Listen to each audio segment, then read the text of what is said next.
Hello అండి, అందరూ ఎలా ఉన్నారు? బాగున్నారా? నేనైతే చాలా బాగున్నాను. మీరు కూడా బాగుండాలని మనస్ఫూర్తిగా అయితే కోరుకుంటున్నాను.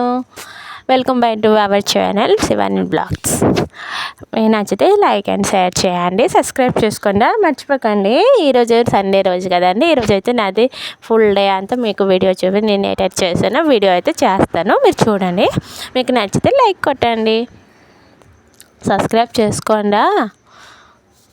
అయితే ఈరోజు సండే కదండి, నిన్నైతే సాటర్డే కదా, తల స్నానం చేద్దామనేసి మా లగ్గాన్ని అయితే మా పాపకి అయితే తలంటి పెట్టేసాను. నూనె రాయిస్తానండి, కొబ్బరి నూనె రాయిస్తాను కదా. చలికాలం కదండి, చలికాలం అయితే కొబ్బరి నూనె డబ్బా పొయ్యి మీద పెట్టేసి అది వంకాయ ఇంకలు అయిపోతుంది. మాదైతే ఇలాగైతుంది, మీది కూడా అలాగైతే కామెంట్లో పెట్టండి. ఈరోజు అయితే సండే కదండి, ఎన్ని బట్టలు అయితే ఉండాలి. ఈ బట్టలు అయితే ఏ రోజైతే ఉతికేస్తాం అనేసి మా పాప స్కూల్ బ్యాగు మా పాప వేసుకున్న బట్టలు, నా బట్టలు కూడా ఉండాలండి.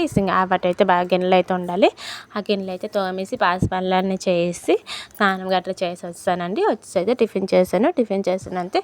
రొట్టెలు వండాలని నేను నైట్ అయితే రొట్టెలు వండాను కదండి. పక్కింటి ఉప్మా కూడా ఇచ్చారు కదా, తెల్లవారు అయితే గుడ్లు ఫ్రై కూడా ఇచ్చారండి. ఆ రొట్టెలు ఉప్మా ఫ్రై కూర్చొని అయితే తినేసాను. మనం అయితే తర్వాత అయితే మార్కెట్కి వచ్చాను. చేప రేట్ కొంతమంది చేపలు ఏమో ఇన్ని రేట్ చెప్తున్నారండి. మరి రేట్ కొంత చెప్పండి. ఏదైనా కొనాలి కదా, తినాలి కదా అనేసి అయితే చేపలు అయితే కొంతమంది వెళ్ళాను కదా బజార్కి, ఇంత రేట్ చెప్తున్నారు చూసారా. చేపలు అయితే చాలా రేటుగా ఉన్నాయి అనేసి పొతవలు అయితే తీసుకుంటాం అనేసి అయితే అదైతే 60 రూపాయలు చెప్పిందండి. 60 రూపాయలు 4 పొతవలు 60 రూపాయలు చెప్తే నేనేమో 30 రూపాయలకి అడిగాను. 30 రూపాయలకి ఇచ్చింది. ఇస్తే ఎన్ని మాటలు అనేసి ఇచ్చింది. ఆ మాటలు అనేసి ఇచ్చి తిట్లు తినేసి చేపలు తెచ్చేసి ఇది చూసారా బజార్కి అయితే వచ్చాను.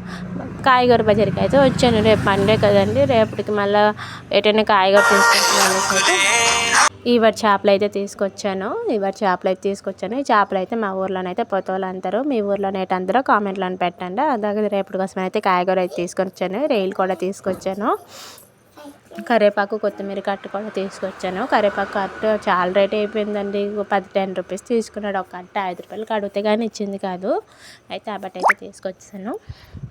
చేపలు అయితే 4 ఫ్రై చేసానండి. దాంట్లో కరివేపాకు వేస్తాము. మా అవుట్ సైడ్ అయితే స్మెల్ కోసం అయితే కరివేపాకు వేస్తాము. మీ సైడ్ అట్లా వేస్తారో లేదో కామెంట్లో పెట్టండి. అయితే చేపలు అయితే ఫ్రై చేసానండి. చేపలు ఫ్రై చేశాను. మరి మసాలా రుబ్బేసి అయితే మాడబద్ద వేసి అయితే ఇగురు చేస్తామనేసి 4 ముక్కలు అయితే ఇగురు చేస్తాను. మసాలా ఫ్రై చేసి అయితే ఇగురు చేస్తాను. మా ఆయనకైతే ముళ్ళు చేపలు అయితే అస్సలు తినరండి. అదైతే కానగరదలు తింటారు ఎక్కువ, వాళ్ళకైతే ఇష్టము. నాకైతే ఆ కానగరదలు మా అమ్మాళ్ళ ఇంటికాడ అయితే అస్సలు తినము. వీళ్ళింటి మా అత్తారింటికి వచ్చిన తర్వాత అయితే కానగరదలు తింటామన్నా అయితే ఎక్కువగా తెస్తారు. అదైతే నాకు అలవాటు అయిపోయింది. కానీ ఈరోజు అయితే కానగరదలు తేలేదండి, పొతవులు తెచ్చాను. అదైతే 4 ముక్కలు అయితే మాడబద్దలు వేసి అయితే ఇగురు చేసాను. మీకు కూడా మాడబద్దలు అయితే ఇగురు కర్రీ చేయడము చాలా ఇష్టమైంది. కామెంట్లో పెట్టండి. ఎలా చేయడం మా ఒడిసా సైడ్ ఎలా చేయాలో చూపిస్తాను మీకు. కరివేపాకు అయితే మా సైడ్ అయితే చేపల కూరకి ఏ కూరకి కొత్తిమీర లేపని అయిపోతుంది, కానీ చేపల కూరకి అయితే కొత్తిమీర లేకంటే అయితే అస్సలు చేయరు. చాలా బాగుంటుంది. చేపల కర్రీ అయితే కొత్తిమీర వేస్తే అదే చేపల కర్రీ అయిపోయిందండి. అన్నం అయితే అయిపోయింది. నేనైతే మా పాప కోసం పచ్చిరొయ్యలు తెచ్చాను కదండి, చాలా ముళ్ళు అనేసి దానికోసం అయితే పచ్చిరొయ్యలు తెచ్చాను కదండి. ఆ పచ్చిరొయ్యలు అయితే ఉల్లిపాయ టమాటా వేసి అయితే వేపిస్తాను. కర్రీ అయితే అయిపోయింది. అన్ని కర్రీలు అయితే అయిపోయినాయి. ఇదైతే రొయ్యల కర్రీ అండి. ఇదైతే అన్నము. ఇదైతే చేపలు ఫ్రై చేశాను కదండి, రొయ్యల కర్రీ కదా. ఇదైతే చేపల కర్రీ అండి, మాడబద్దలు చేశాను కదా, చాలా బాగుంటుంది. నాకైతే సూపర్గా ఉంటుంది. మీకు కూడా ఎలాగ ఉంటుందో, మాడబద్దలు వేస్తే ఎవరు ఎక్కువ తింటారో కామెంట్లో పెట్టండి. ఇష్టమైతే అయితే రొయ్యల కూర అయితే కలిపేసి అయితే మా పాపకి అయితే పెట్టాను. చారు అయితే మా పాప తిందని, నాకు ఒక్కదానికి ఒక్క రోజుకి 8 చారు చేస్తాను చెప్పండి. రేపైతే మండే ఒక పూటకి 8 చారు చేస్తాను అనేసి నేనైతే చేయలేదు. చాలా బాగుందండి, చాలా బాగుంది. చేపల కర్రీ అయితే చాలా బాగుంది. మాడబద్దలు అయితే మా ఊరు నుంచి, మా చికిటిపేట నుంచి, మా ఊరు చికిటండి ఒడిశా, అటు సైడ్ నుంచి అయితే మా అమ్మమ్మ ఇంటి నుంచి అయితే తీసుకొని వచ్చాను. మాడబద్దలు మెత్తని మాడబద్దలు చాలా బాగుంటుంది. బట్టలు అన్నీ ఉతికేసాను కదండి, తెల్లవారు అయితే బట్టలు అన్నీ ఉతికాను. భోంచేసి అయితే డైరెక్ట్ పడుకోమండి. కొంచెం ఒక 5 నిమిషాలు 10 నిమిషాలు బయట కూర్చొని అయితే వెళ్ళాను. అంతలోనైతే మా పాప ఏమో ముగ్గేస్తానన్నది పక్కింటోళ్ళ దగ్గర.